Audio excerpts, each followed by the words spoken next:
How in the heck is it going, everybody? Yes, I know. 3 videos, one day. Crazy, crazy, crazy. Pretty excited about this one.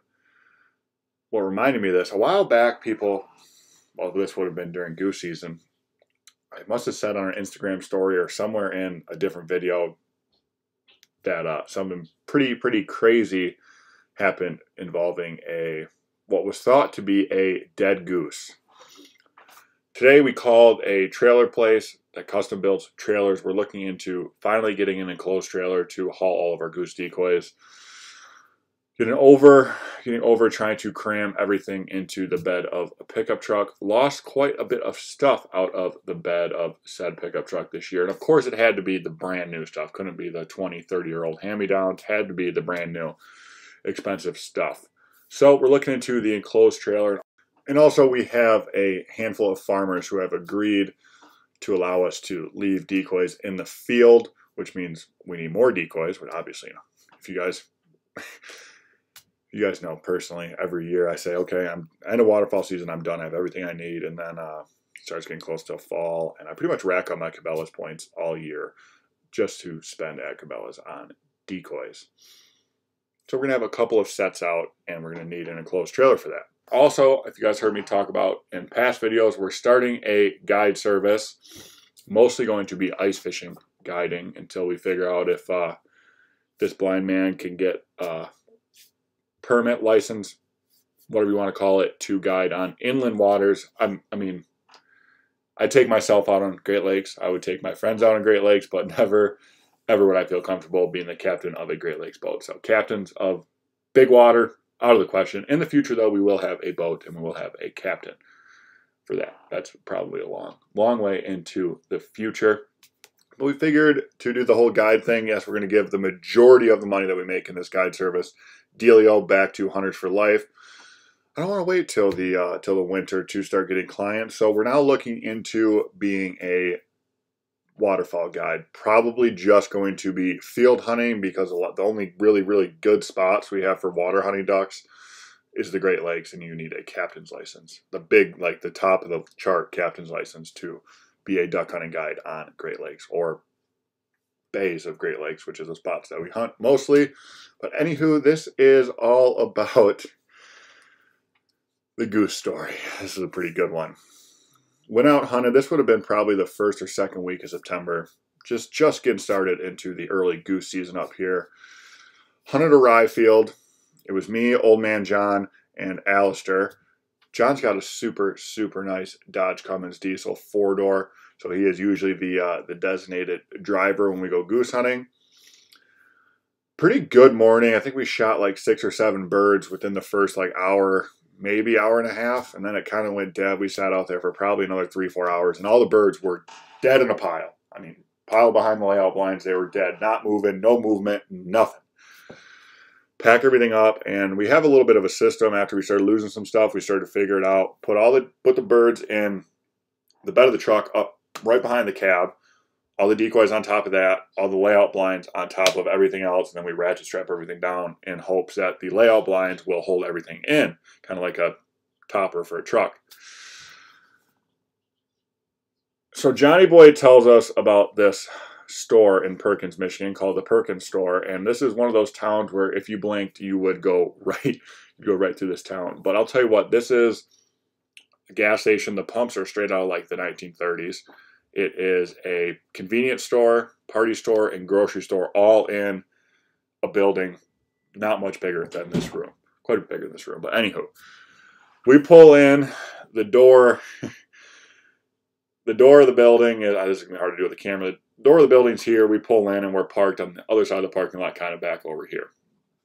And there's this little old lady coming out of the store. I mean, she was probably 120 years old. Walk around. I get out of the passenger door, walk, turn, go towards the building. Just about to walk past the bed of the truck, and I see something out of the corner of my eye. And I'm sitting there, like, I knew I saw something. I'm like, what the heck was that? So before I could process it, I turn around, I look, and I see this goose head straight up out of the bed of the truck, just staring right at me. Now, mind you, we thought this goose by this time had been dead for 5-6 hours. And before I could fully process that, I was staring eye to eye with a very alive goose. This thing makes a break out of the bed of the truck, wings out, beeline for the front door of the store, and this little old lady is in the goose's path, in the way. So we still had face paint on, me and Alistair, and we go running. I mean, side by side, full sprint, full camo, running. I mean, this lady, I don't even know what she thought. And this goose, like, it was kind of flying right at the back of her car. So I figured it was either going to go left or it was going to go right. And the lady was to the left of the car. Alistair goes left, I go right, and we were probably, I don't know, no more than 5-10 feet from this old lady when Alistair reaches out. He's a tall guy, and this goose was kind of up there. Reaches out, grabs it by the neck. And most people, at least most people I know, when you ring out a goose, you kind of just do one of these. No, this was I'll back up so you can see, this was a full windmill ring out to finally finish off this goose right in front of the old lady. So needless to say, she looked like she was about to have a heart attack. I mean, just watched all the color just drain right out of her face, jaw on the floor. And I was so embarrassed at this point. I just looked at her and I'm like, sorry, ma'am. Have a great day. We turned around, threw the goose in the bed of the truck, went on our way. And the crazy thing about this goose, I don't know what he was thinking.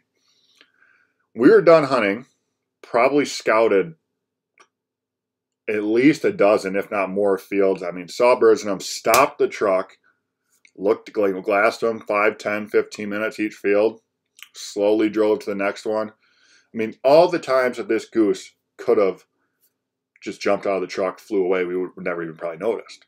Waits till we're stopped in the parking lot of a grocery store in a town, and all of us are out of the truck to make his break for it. Needless to say, I do have one more good goose story if you guys like this one. The wounded goose that took dang near a whole box of shells for me to finish off. But if you guys like this, let me know. I'll tell you that story too. Keeping these vlogs up, just like talking to you guys. Some of you seem to like it. I mean, we usually get like 100 views. And so those are the 100 people that really, really appreciate and support what we're doing. If you guys like it, we'll keep bringing it to you. If not, I'll just be the one talking to my own videos. I'm just kidding. But anywho, we have 2 dates set so far for our lake trout trips. We've got 2 more to go. We'll be making a video about that pretty soon.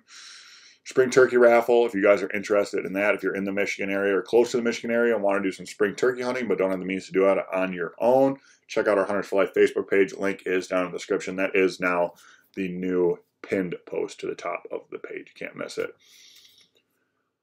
I think that is about all I've really got to say about that. Once again, thank you guys for watching. If you guys haven't watched the other 2 videos from today, go check them out. Also, check out the video right before this. I know I promised you guys that you were going to see the sturgeon video last night, but unfortunately, YouTube decided that it couldn't be monetized, so I requested a manual review, and they just monetized it, so that video is now up. It'll be the video before this one. Check it out.